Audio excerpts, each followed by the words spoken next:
Hello students, and in today's class I'm going to discuss a very easy topic but a very conceptual topic, a topic which nobody is going to forgive you for not getting it right, and no matter whatever the context or pretext is. And I was not actually going to take this class because I presumed that it's beautifully given in books, but it looks as if some of you are having a little doubt regarding physiology of menstruation, physiology of ovulation. I had queries from my students who are my regular students regarding what are the topics that will be included in this, what kind of questions are asked, how to answer those questions, and maybe some confusion regarding these kind of basic topics. So anyways, I'm taking this class to clarify all the doubts that come into your mind, also on the fact that how to write an answer when it comes to physiology of menstruation. What exactly salient points is the examiner looking at when you're to write physiology of menstruation? Everything is included in this class, and like in every class I tell you the salient points to be written for every topic, they're on the board, so that in the first glimpse you're able to understand that these are the headings which are need to be there. But more importantly, after this heading, you're supposed to know what to write in everything. Okay, now one thing why I mentioned the basic books to you, be it J.B. Sharma or Datta, in them you have beautiful diagrams given along with it, the diagrams for follicular phase, ovulation, secretory phase, and they describe the oocyte and also the endometrial layers. So that you can accompany with this class, which of course I've not mentioned over here, but I've shown it in the the inset. You can see the diagram and you will know that this is the diagram. If you practice it a little, you don't have to make it beautiful. You just have to make it influential, in the sense the examiner understands that you know this. For example, if in the diagram, this is the layer shown and the cells are, beautifully shown like this, you don't have to make it. What you can do is, maybe this is the endometrial lining, this is a different layer, okay, over here, and this is a different layer. If you just mention, this is stratum functionalis and this is stratum bacillus,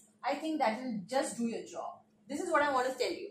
Now, for all those new students who are trying to follow my classes, it's very essential that you subscribe to my channel and also press the bell icon so that you're able to know the latest classes as and when I post them.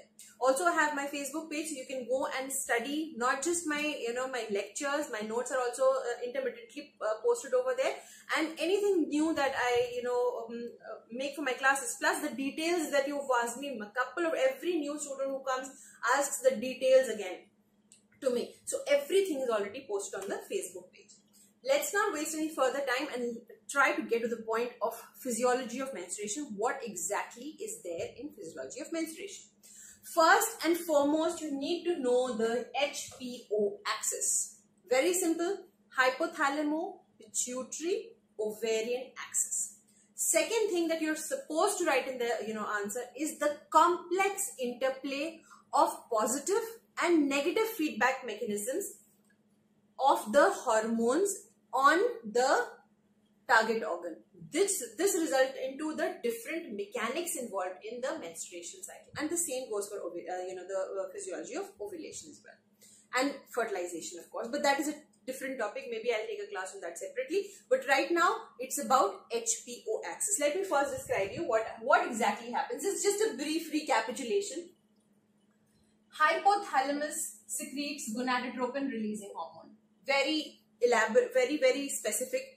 Gonadotropin releasing hormones, that means it's going to act on the anterior pituitary, okay, anterior pituitary, and it's going to secrete what? Gonadotropin releasing hormones. That means it's going to secrete FSH and LH. FSH and LH.